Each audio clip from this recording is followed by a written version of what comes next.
This is Valerie. And this is Jacinta. And you're listening to Catholics, a Catholic podcast by millennials for millennials. Thanks for tuning in. Hello, podcasting world. You have tuned in for yet another episode of Catholics. We are so glad that you are here, and we're glad to be here too, talking to you about the Catholic faith and how to spread this faith and receive it as millennials and to encounter it. Today we have a fun topic for you today. It's actually a BuzzFeed article that we are going to be talking about. It's 11, not 10, but 11 millennial myths. And we are going to debunk these myths. Oh, there are 11 millennial stereotypes. And the question is are these actually true?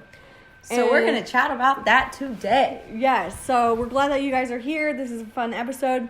Let's just get right into it. Number 1, millennials do not want to settle down and get married. Wrong. You think Wrong. so? Wrong. Wrong? Yes. Wrong. As Donald Trump would say. Yes, well. We're not endorsing him. Wrong.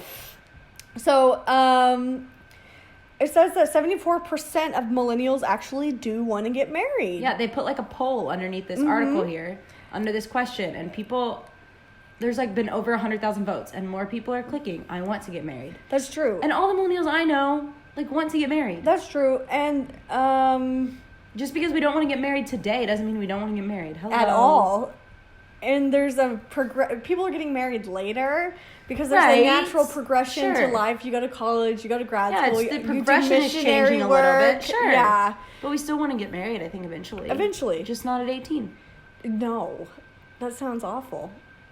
I sound like a millennial now. But no, that's way too young. For today's day and age, yes. Yes. But I do know some people who have gotten married in college, and that's beautiful and great.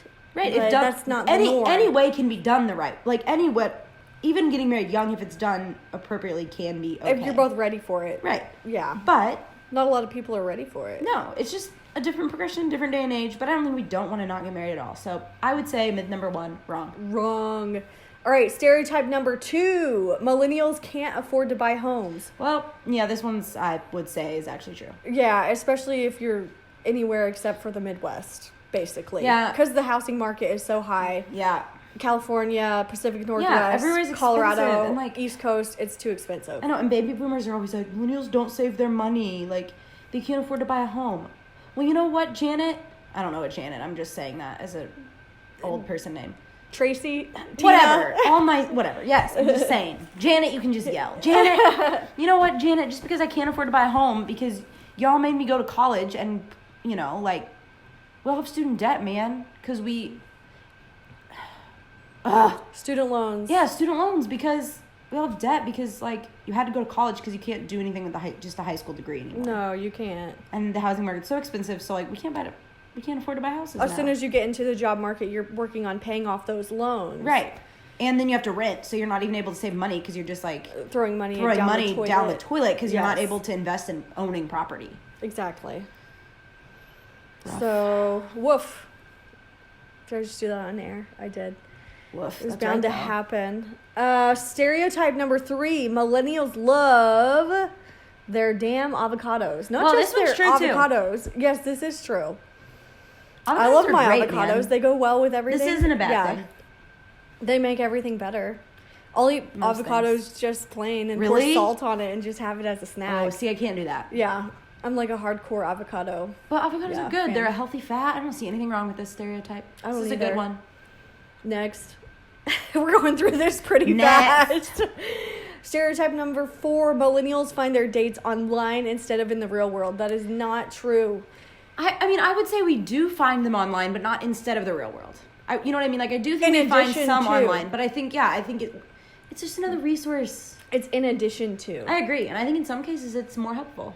It's just another way to put yourself out there. Yeah, I agree. It's expanding your options. Yeah. I've met a lot of people that have met on Catholic Match, and I'm like, that's awesome. Yeah, and even if you don't meet them and become a relationship. You may meet them and be like, wow, you're a cool person to hang out with, and then meet some of their friends and still build community from that. So exactly, especially if you move to a new town, it's a great way to build community. Mm-hmm. And you find people with similar interests and similar like life goals as you. So I think it can be a really great way to meet people on any level. I think so too. Yeah. And Jason Everett, who's like the relationships guru in the Catholic Church, says that he's not opposed to online meeting. It's like online dating that he doesn't find very healthy. Right. If you're only ever talking to someone online, you never can meet them. That's not very realistic. helpful. Yeah. But if you meet someone online and then move to the real world of dating, and integrate them into your life, you're not only dating online. That can't be such a bad thing. You meet them online and date in the real world. Exactly. Yeah, I agree. So, next, millennials are more focused on their personal lives than their careers. I would say that... I don't know. I go back and forth on this one, man, because I do think back in the day, a lot of people, like, the career was what they did focus on, and I do think people are focusing more on other things now, like having a job but also traveling and, doing all these other things, and we're finding more hobbies and doing things and the things that are enriching our lives. Yeah. And people are I do feel like, and those are all tying to your personal life rather than your career. I don't know. What trips me up with this one is it says millennials are more focused on their personal lives. I would say some people are and some people aren't. I don't know if I want us to say all millennials. I've met some millennials that are focused on their careers. For sure. And they're like all about it. Yeah, I'm like, which is the majority though, But I get bored with those conversations. And that's just me. So maybe I fall into the category of... You're focused more on your personal life. I think I'm pretty balanced. Like, I love what I do. I love my job. But I also don't want to talk about it all the time. Right, but you also, like, moved to a new town for your career. So, I mean... And I've moved to multiple states for your career. And then you've built personal lives there. So I think that's still focusing on your career and making a personal life where your career is. Yeah, it's balanced. So that's still a big focus on your career. That's true. Overall, even if it's not just an everyday focus, even if it's a more of like I'm moving to this town because this is the career I want, and then you build your personal life there. That's a huge commitment to your career. That's true. I was talking to somebody the other day, and I was telling them the need for community among millennials because they often go to college and then they don't stay in their hometown. They graduate and then they move somewhere else, and they need to build a life there, and they move for the job. Right. So that says that they are career focused. Totally. Yeah. And I think a lot of people move away to go to college, and then they move somewhere else for a career. And that's all career focused. You build your personal life based on that. So if you look at it that way, I would say millennials aren't necessarily more focused on their careers, because I think we start with our career and build our personal lives where our career is.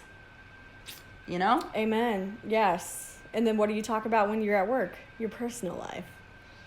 But what do you talk about when you're out with your friends? What you're doing at work. Exactly. So it's a both and. I think so. Number 6, millennials can't survive a day without their phones. I think we can. I don't think we often do. I think we should. But I think we can. I think a lot of us have. Like, if you go on vacation or a trip or something and you find yourself being like, didn't even care. Yeah. There was this camp that I was on the East Coast. It was like a week-long camp out in Maryland, and we were like out in the middle of nowhere, and there wasn't like any cell reception, and I couldn't have my phone that whole week, and it was like really freeing. Yeah. I enjoyed that. Yeah. I thoroughly enjoyed that. Yeah. And I think that we should do it again. I do think it is something, disconnect should be something we look towards. We should do like a challenge. Like an iPhone challenge where you give up your phone for a day and see if you can do it. And like hashtag lose the phone. Hashtag Catholics podcast lose the phone challenge. That might be too long, but hashtag lose the iPhone. Yeah. Hashtag lose your phone. Hashtag lose the phone. Something like that. Yeah. And try to go a day without it. But it is nice. I use mine as GPS and as my alarm. So I need to just buy an alarm clock and figure out where the heck I'm going. Yeah, I do.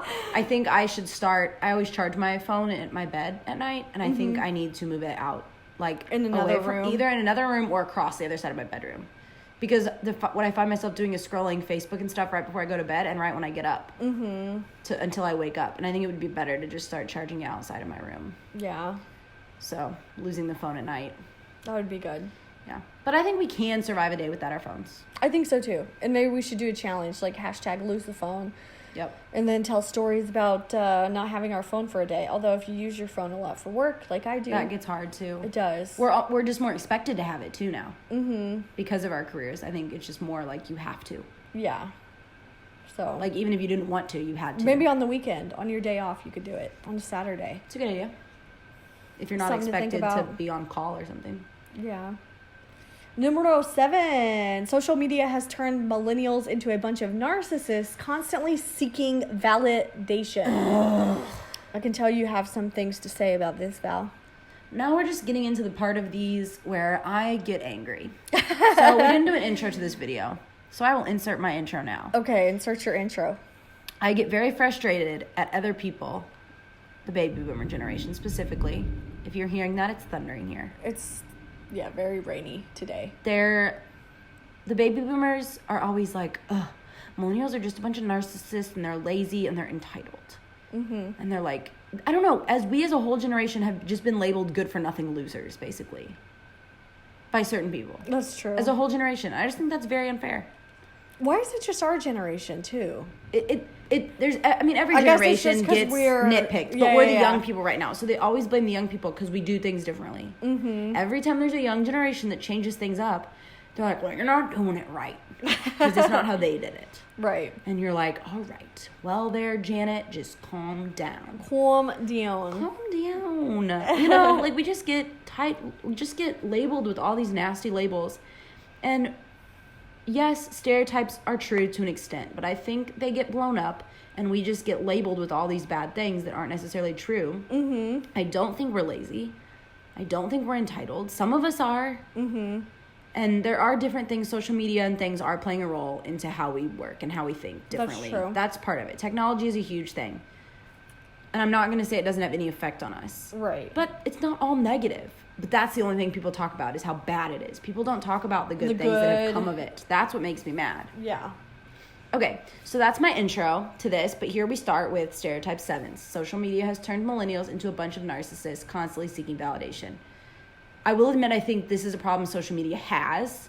I do think it does make us think a little bit more about our followers and people liking our posts and things. Mm-hmm. But I also think it's just a different way that we've been seeking validation when everyone in their own generation has sought validation in different ways because we all want to be liked. Who doesn't want to be liked? Right. And who doesn't want to be affirmed and loved and feel like they have a connection with somebody? Social media has made some people narcissistic. narcissistic. I would say that.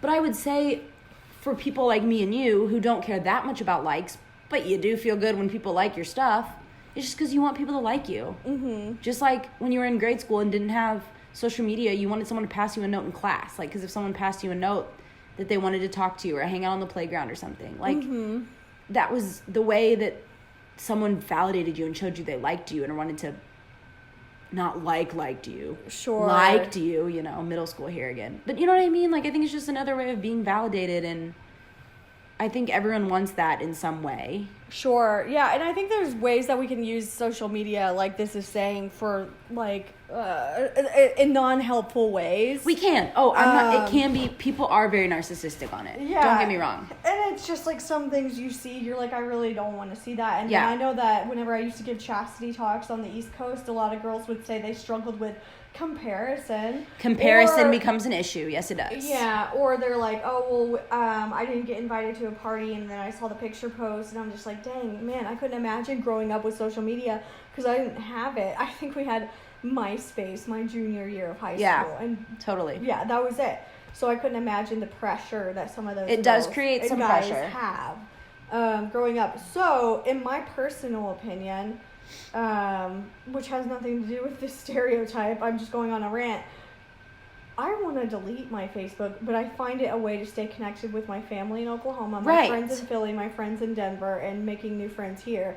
Right, and you learning can about events. So learn about it's events hard and not things. to So it have can be helpful, like, if you use it in the appropriate ways. Sure, yeah. I think where it gets hard is when you're just mindlessly scrolling all the time. And that's what we Exactly. get trapped into. Mm-hmm. And that's when we start to get narcissistic. I think if you use it for good things, and there's good videos on there. You know, There there's are, great yeah. people that post on there and use it as a Inspirational source. things. And yeah, you run across funny things that just brighten your day. You know what I mean? Yeah, totally. So there's definitely ways that it can be helpful. And like you said, with events, it's become a huge thing for events. And if you want to go to a networking event, you can find something on Facebook Yeah. for networking in the area and a challenge meetups though, and that I would want to like give to people, and this is something I want to give to myself, is like to build those relationships where you won't be so dependent on the social media to find out about events. Do you know what I'm saying? As far as like the personal invitation, it goes back to personal invites. Like, hey, I really want you to come to my party.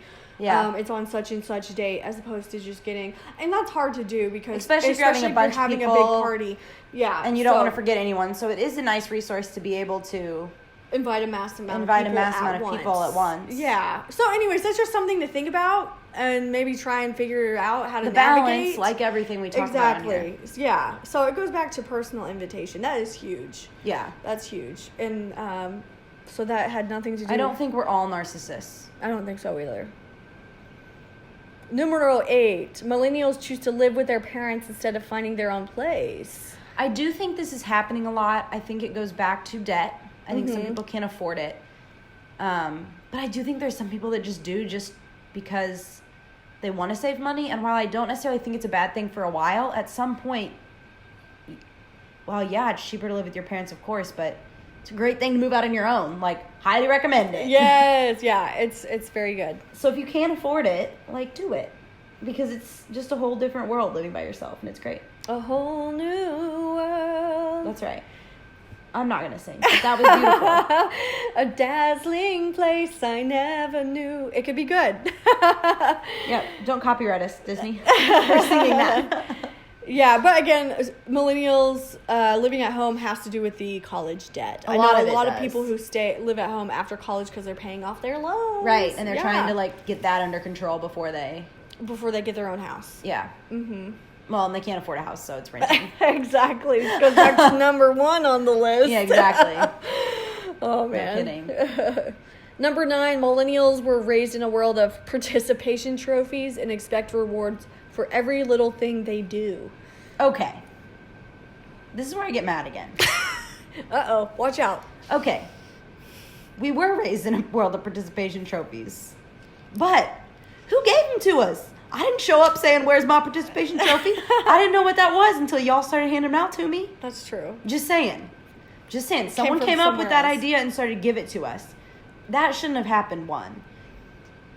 Do we expect rewards for every little thing? I don't know. I really don't think so. I don't think it's as bad as people make it out to be.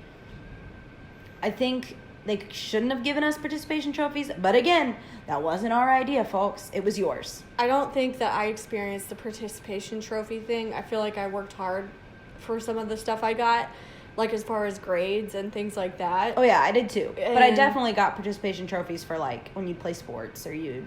Softball. Yeah. Yeah, our whole team sucked and we still got trophies. Right, that's what it's talking about. So yeah, totally. Yeah. But again, we didn't ask for it. We didn't come up with that idea. We did not. Yeah.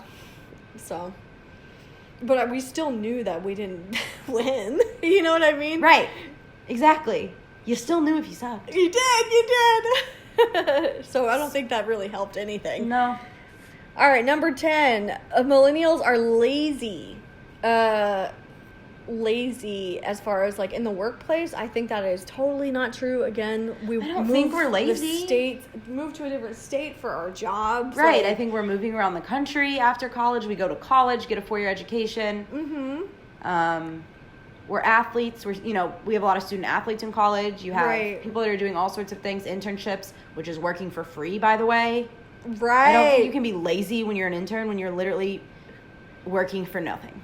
And then those interns get stuck with, like, the jobs that nobody else wants to do. Like, the really gritty work, like folding envelopes and sealing envelopes and mailing a bunch of stuff. And then after you graduate, you can't find a job that even pays, like, a decent salary. So then you just have to kind of do what you can to survive. And they always say you don't have experience. Yeah, they're always like, you don't have enough experience, even though it's an entry-level job. And you're like, what? This is entry-level. And you're like, you need 3 years of experience. And you're like, how am I supposed to get experience, man? So all those things, right? I don't think we're lazy. I think Yeah, I just disagree. I disagree with that too. I think we're If gritty. you're listening to this and you're 30 and living in your parents' basement and you don't have a job and you're playing video games, yeah, then maybe. I'm sorry, that was a hysterical description. And I don't feel bad about calling you out if you fit that. If you can get a job, like, right. if you have a valid reason, like, if you're like disabled, say you're like battling a disease, that's okay. Take some time for you. yeah. But if you're fully capable and healthy and everything's okay, but you just don't, yes, I would call you lazy. But us as an entire generation, I disagree. I think we're paying off. I mean, there are people in college that are working multiple jobs just to try to pay to go to school while they're going to college, and an internship for free, and a student, like all these things. I don't think we're looking for handouts. I think that we want to succeed and we want to do something meaningful and I agree. purposeful, and so we'll go to any lengths to get that. I think and to so do too. that, and that makes us gritty. Right, and then the baby boomers will be like, you millennials and your participation trophies, and I'm like, Linda, I'm just out here looking for a job, because right now I'm, at McDonald's and it's not paying for my apartment, which I'm not saying it should. Right. It's a part-time, McDonald's isn't like a full-time gig. Right. But I think most of us are working pretty hard. I think so too. To do what we can. I know a lot of students, because I work with students, they'll have like multiple like part-time jobs just to survive through college. Totally. And they're doing so many things. I'm Absolutely. like, wow. And then on top of that, running a club that they aren't even getting paid to run. Exactly. Totally. And I Yeah. had people like that in college too. I think a lot of college students are like that. Yeah. We're gritty and we're I think willing so to work too. hard. I think so too. For little pay. Or none if you're an intern. None. Hello. Yeah. Just to get the experience. No kidding. To do what you want to do. Right. What moves you and what motivates you. Yeah. I don't think that's lazy at all. And I think I think millennials are pretty passionate about trying to find a job that they're passionate about. Amen. Yeah. I would say I think we're pretty passionate. I think so too. We don't just want to find any old job. We want something that gives us in game. We at least want to find something that gives us purpose and gives us a reason to wake up every day. Yeah, absolutely. And I think everyone wants that. Yeah, we're hardwired that way. We're designed. And I think millennials are like, just because of today's generation, there's a lot of opportunities. We're able to seek that out. And people are, like you said, moving across the country to do that. For their jobs. Totally. And I wouldn't call that lazy. Not at all. So that is not true. BuzzFeed, boo! I don't think it's BuzzFeed saying it. I think this is just what BuzzFeed is saying people say about us. Exactly. What the baby boomers say to us. Baby boomer. Okay. Carry on. And last, but certainly not least, the last stereotype is that millennials don't vote. Okay. Is that 74% true? Yeah. Ooh, woof. This is a sad one because I do think there's a lot of millennials that don't vote. And I don't know, our political culture today is such a train wreck for so many reasons. Everything's so polarized. It's too extremes. It's too extremes. Like, you can't just vote. There's never a moderate person to vote for that you're like, yeah, I think you're a level-headed person. Right. It's like craziness on either end of the spectrum. It's like two totally polar opposites. Absolutely. Yeah. You know what my first presidential election, Jacinta, was? Tell me. I first got to vote in the election of 2016. Who would that have been, Jacinta? Hillary and Donald Trump. That's right. That was a shit show. Yeah, I didn't want to vote for either of them. Did you see that? But I didn't want to vote for a third party either because I didn't really like them either. Yeah. It was so bad. It was so bad. Here's my fun polling place story, and I voted. I was just surprised that he was running. So many things. Okay, anyway. So many things. And I'm not advocating for Hillary either. They were both horrible, in my opinion. I have no problem saying I hated them both. Right. Anyway. So, I walked into the polling place, and I got a ballot. It had a front and a back. Holy cow, it's raining hard. Sorry. It is front and back. The first thing on it was president. I didn't know. I walked in kind of thinking I knew what I wanted to do, but I still just kept going back and forth because I didn't know what I wanted to do. Right. So I skipped it. I voted for everything else on the ballot. Came back to it. Audibly, groaned. I was like, ugh. I'm pretty sure other people in the polling place could hear me. I was like, ugh. Yeah. And then I closed my eyes.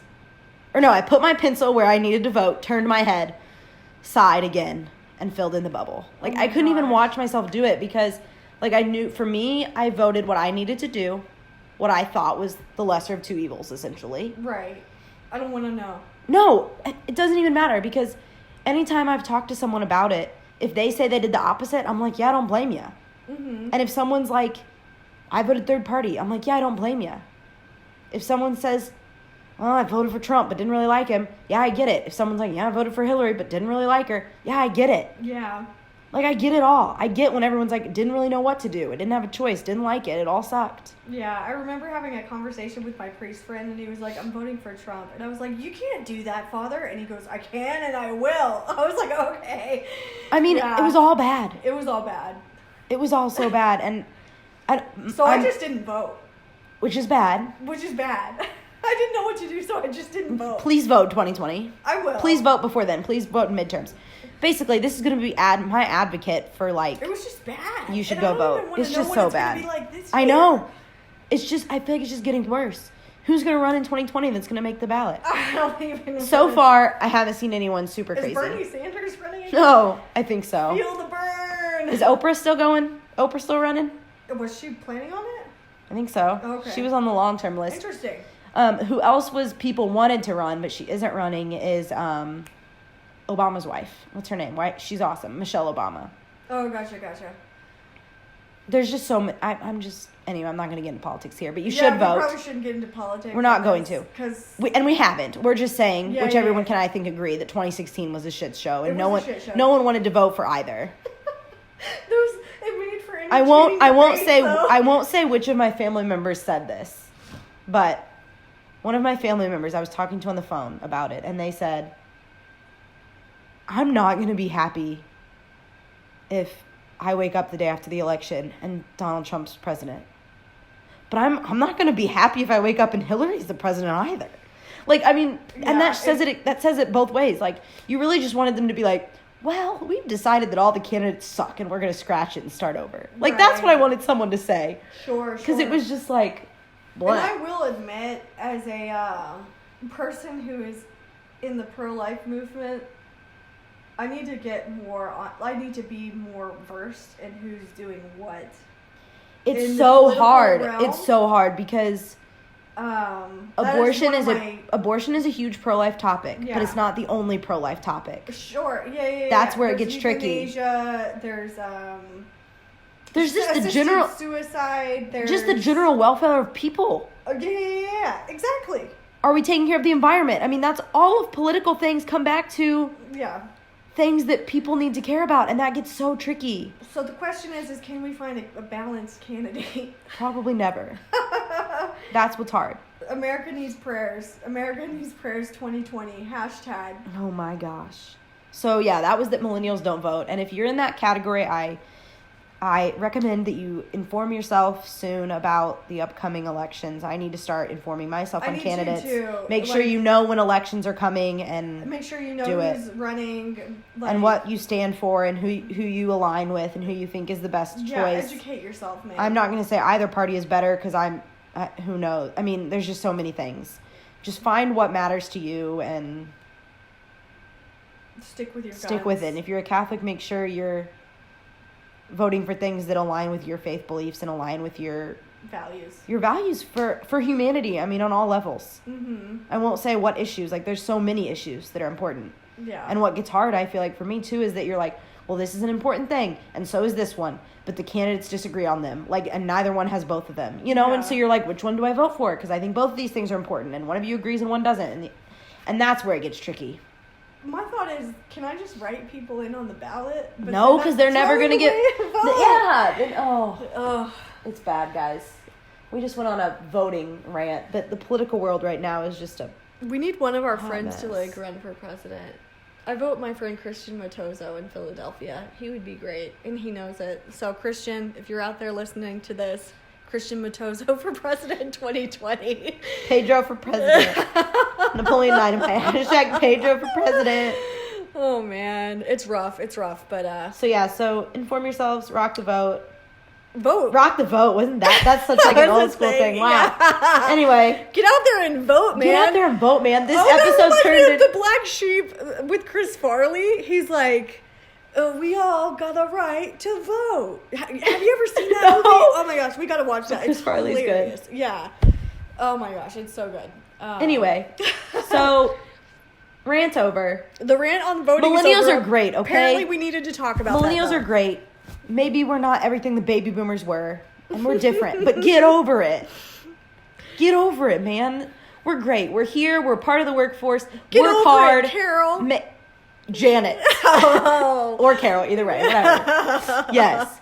So don't let people tell you, if you're a millennial, don't let all those negative people that just say you're lazy and you're entitled, prove them wrong. Prove them wrong. If you are Show them lazy that entitled, change. Do something Don't about do that. Don't be that person in our generation that's making everyone think we're lazy and entitled, man. Amen. Because I'm not. And you listening probably aren't either. And remember, rock the vote. Pedro for president 2020. Pedro for president. That's right. That's going to be the hashtag. Hashtag Pedro for president. 2020. Hashtag 2020. All right, guys. I hope you enjoyed this more comical episode. And tune in next time. Let us know what you want to hear about too. We've been getting some suggestions in our inbox, and we're definitely starting to write some new episodes. So throw some stuff our way. Yeah, we've been enjoying coming up with topics, and these are things that we're both interested in. So if you have something that we haven't talked about yet that you want to hear about, let us know. Send us a DM, and we will message us at Cathaholics Podcast on Instagram. .com, I think. You know how to find Instagram. All right. And find us there, and you can listen to us wherever you find your podcasts. Bye. Bye.